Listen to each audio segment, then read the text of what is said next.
Hi, this is Brian from B's Music Shop. We're here at the Chicago Vintage and Custom Drum Show 2023 at the Erie Drums and Shells booth, where what is it? Get Bent.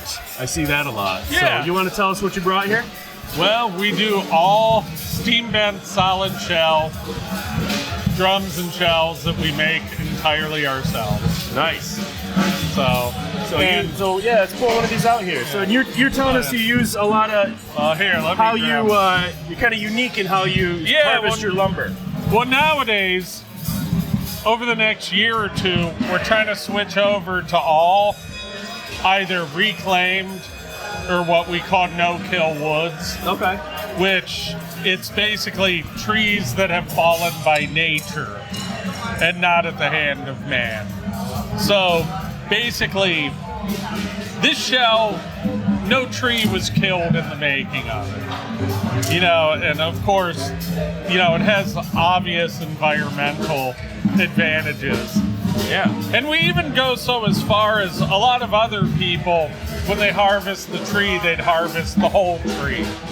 And like the part they want to use would be logged out, and then the part they didn't would be turned into firewood. Okay. But we actually only take the section we're going to use, and then we leave the rest of it to rot in the woods, so the little creatures and bugs have a home. Nice. That's super cool. Yeah, it's super unique, and your shells look gorgeous. So. Yeah. And so what's this made out of? This is cherry, and it's off my friend's property. And one unique thing I thought of when we build these into regular drums, like, here, Lyle, hold this. Yeah. Like this drum you see here, it kind of adds to the story a little bit. You'll see it's signed Fritz No-Kill Cherry. Yeah. It lists the person whose property it came off of. Oh, wow. So that's your friend Fritz. Yeah, his last name, Fritz. Okay. Sam Fritz. So we plan on, you know, making it so it's possible to track it all the way back to...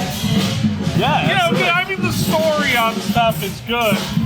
And just like on the reclaimed front, like, this walnut drum here is made out of about 100-year-old table leaf. So you literally took a table you found, bent Well, it. actually, I didn't even have the whole table. Oh. We actually have a record shop in Akron, Ohio, or in Barberton, Ohio, where we're from. And we get a lot of our stuff off of like the scrappers and stuff like that too. And they know I do this too. So they'll bring me furniture pieces, or like we did a whole drum set out of joists from a 1890s Victorian house that was torn down in Akron. And he brought me by just this odd table leaf that someone had made, and it was half oak, half walnut. Someone was just piecing together whatever they had. Wow. And you wouldn't be able to see it on camera, but on the inside of this, you could actually see where that little latch that they put under table leaf was attached to the inside of this. That's really cool. Yeah, you're just taking... and I like to leave the history. I like to leave the story. Have you ever done like a commission piece where someone gave you some wood they had, or is that? It tends to turn into a disaster. Oh, okay. You know, and that's one thing. We're not like a custom company. Yeah. We build what we build. And the reason we do it is because I learned about 10 years ago, we've been around for about 20, that we let the wood decide what it becomes. Nice, yeah. So we don't go like someone's like, I want a walnut drum. Yeah. We don't do that because if I can't find the right piece of wood, then I'm compromising. So it's got to be like I'm at a store in the woods or whatever, and I see that piece of wood, and the piece of wood, I don't really think it says this. Yeah. But the wood has got to kind of call out like, hey, I want to be a snare drum. Yeah, yeah. You know what I mean? It's like you go out and you look, but if you're trying to fulfill an order, you're under the gun. Yeah. And it's like, oh, I have to make a maple shell. I can't find good maple, but I got to get this anyway because I have to get it done. So it's just a labor of love for what you can find. Yeah, I wanted. And who wants to do the same stuff all the time? Yeah, I get that. So everything's completely unique. You know, everything that's not deadfall wood or anything that's not reclaimed, it's from local, like, backyard mills. Yeah. Within 40 miles of our place.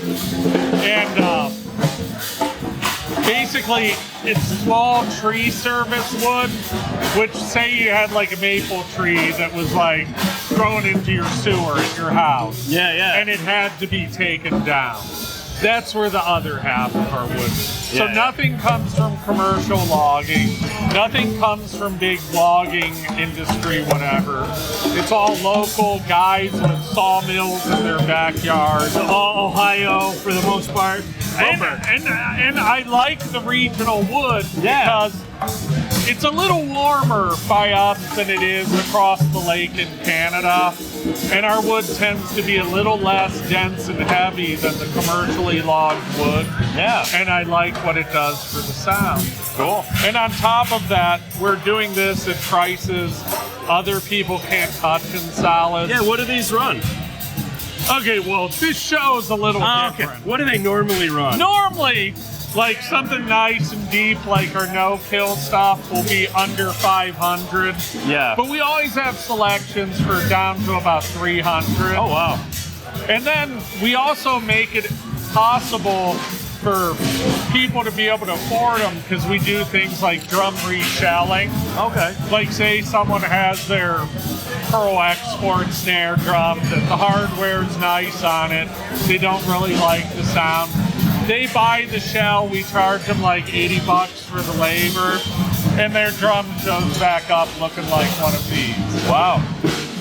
That's super nice. So you even like reclaim the logs and reuse some of that stuff sometimes.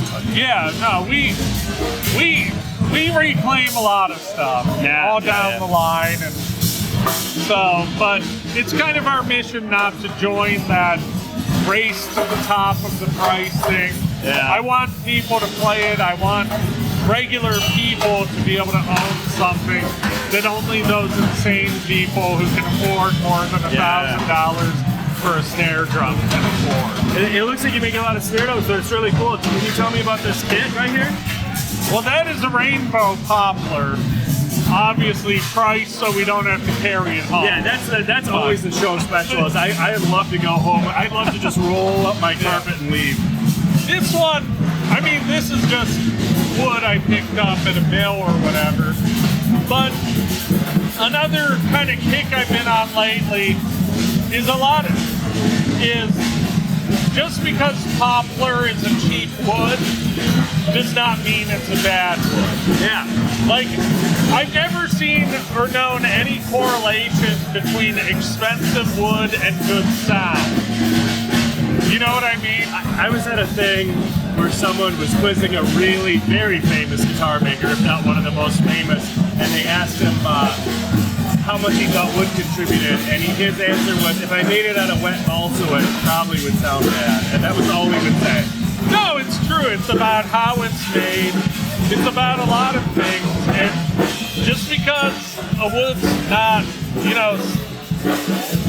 people, they hear with their eyes a lot. Agreed, yeah.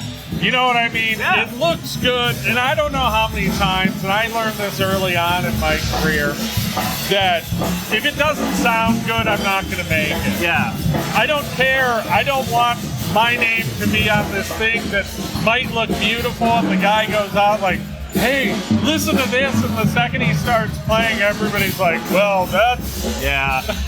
that sounds You know, so it does look. I wouldn't even have guessed it. You know, I know a lot of woods, but that looks a lot more ornate and pretty than I would have guessed a poplar would have looked if you'd just told me. And it looks very good.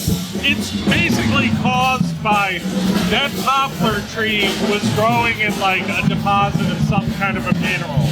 Like an iron or something like that. And when it sucked it up into the roots, it discolored the wood. It's funny how many pretty patterns we like are tree diseases and things like that. No, you know? I mean a lot of them are, but and then you get rainbow poplar.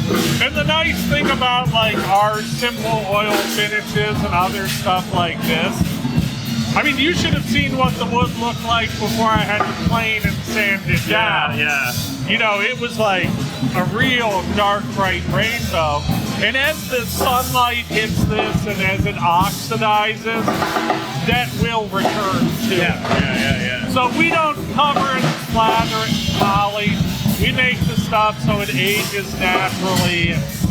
You know, like our cherries turn that nice dark brown over time. We try to let nature do what nature's supposed to do. That's really cool. Yeah, it's a really great mission. They're really beautiful drums. I super appreciate you talking to us today. Thank you very much. Yeah, have a good one.